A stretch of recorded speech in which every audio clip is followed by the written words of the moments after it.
अंशुल और उसकी छोटी बहन नीता एक छोटे से गांव में रहते थे। गांव के बाहरी इलाके में एक पुराना टूटा फूटा मकान था जिसे लोग साया वाला घर कहते थे। अफवाह थी कि उस घर में एक रहस्यमयी परछाई रहती है जो रात के समय घर के बाहर आती है और लोगों को अपनी गिरफ्त में ले लेती है।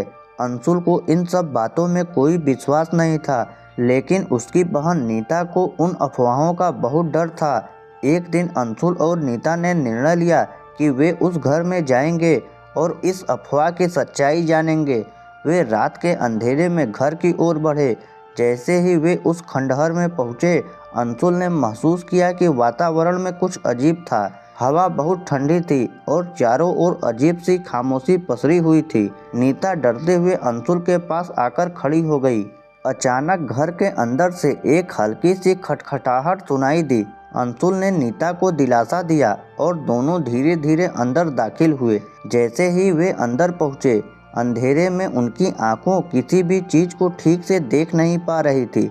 तभी अचानक उसकी आंखों के सामने एक लंबी काले रंग की परछाई दिखाई दी। वह परछाई तेजी से उनके पास आ रही थी। अंशुल ने डरते हुए पूछा, तुम कौन हो? लेकिन उस परछाई से कोई जवाब नहीं आया। परछाई ने अपनी गति और तेज कर दी और अंशुल और नीता के पास पहुंची। नीता चिल्लाई और अंशुल ने भागने की कोशिश की, लेकिन जैसे ही वह पीछे मुड़ा, उसे महसूस हुआ कि दरवाजा बंद हो चुका था। वह अब उस परछाई के घेरे में था। जैसे ही वह और नीता परछाई से दूर जाने की कोशिश करते, वे महसूस करते कि पूरा घर एक भंवर में बदल चुका था।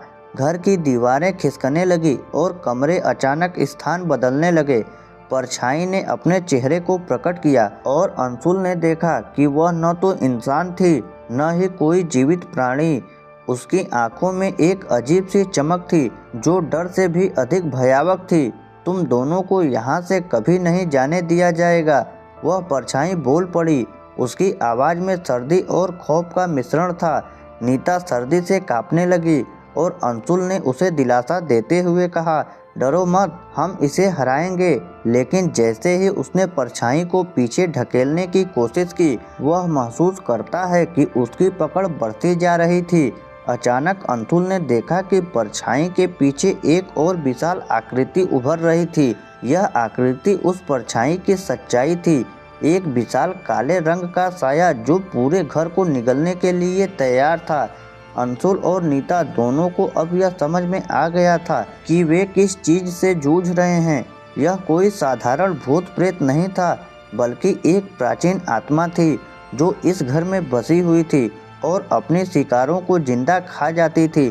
अंशुल ने नीता को तेजी से खींचा और दोनों उस घर से बाहर भागने की कोशिश की, लेकिन घर के दरवाजे अपने आप बंद हो गए और खिड़कियों जालों की तरह बंद हो गई। उन्हें एहसास हुआ कि वे उस साए के जाल में फंसे हुए थे। लेकिन तभी अंशुल ने एक चमत्कारी कदम उठाया। उसने अपने हाथ में लिया हुआ आईने का छोटा सा टुकड़ा उस परछाई के सामने किया। जैसे ही आईने का टुकड़ा परछाई के सामने आया, वह चिल्लाती हुई पीछे हटी और उसकी चमक फीकी पड़ गई। अंशुल और नीता ने फौरन घर से बाहर निकलने का रास्ता खोज लिया और जल्दी से बाहर आ गए। बाहर आते ही उन्होंने देखा कि घर के चारों ओर एक रहस्यमयी चुप्पी थी, जैसे वह सब कुछ देख रही हो। वे दोनों बिना किसी शब्द के वहां से दौड़ते हुए गांव लौट आए और किसी ने भी उस घर की ओर कभी रुख नहीं किया। लेकिन अंशुल के मन में एक सवाल था, क्या वे उस परछाई से मुक्त हो गए थे या वह उसे कभी न कभी फिर से पकड़ने आएगी। अगले कुछ दिनों तक अंशुल और नीता अपने घर में सामान्य जीवन जीने लगे, लेकिन दोनों को लगातार उस साए वाली आत्मा का डर सता रहा था।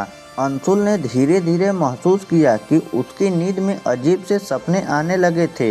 वह हर रात उसी घर में फंसा हुआ महसूस करता और वह परछाई हमेशा उसके पीछे दौड़ती थी।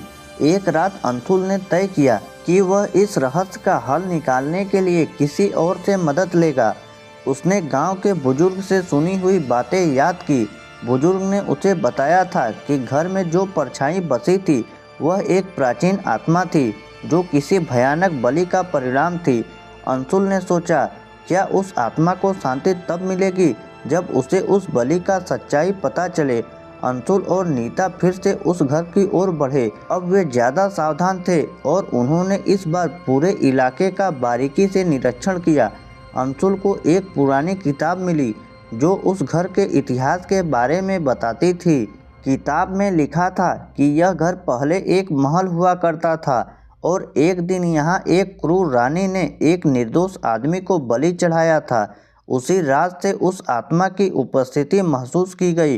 अंशुल ने सोचा कि अगर वह उस रानी के बारे में कुछ और जानता तो शायद वह उस आत्मा को शांति दे सके।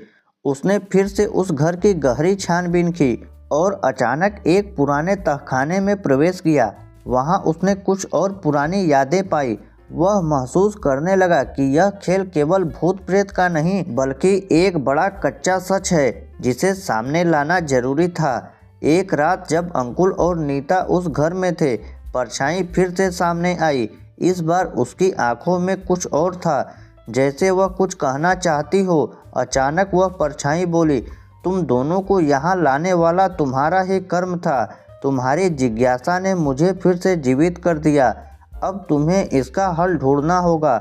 यह सुनकर अंशुल और नीता दोनों को समझ में आ गया कि वह परछाई नहीं बल्कि एक चेतावनी थी। उन्होंने उस आत्मा को शांति देने का निर्णय लिया और रानी की क्रूरता को उजागर किया। अंशुल और नीता ने मिलकर उस पुराने इतिहास को गांव वालों के सामने लाया। इसके बाद वह साया और उसकी आत्मा शांत हो गई और वह घर अब फिर से सुरक्षित हो गया। अंशुल और नीता ने महसूस किया कि कभी कभी बुरी शक्तियों से लड़ने के लिए सच्चाई की शक्ति ही सबसे बड़ी होती है। अब वे दोनों उसी पुराने घर में खड़े थे, लेकिन अब वह खौफनाक नहीं बल्कि एक इतिहास के अंश के रूप में महसूस हो रहा था। तो दोस्तों, यह कहानी आपको कैसी लगी कमेंट करके ज़रूर बताइएगा। अगर यह कहानी आपको थोड़ी भी पसंद आई हो तो वीडियो को एक लाइक ज़रूर कीजिएगा और ऐसे ही कहानियाँ सुनने के लिए हमारे चैनल को सब्सक्राइब ज़रूर कीजिएगा।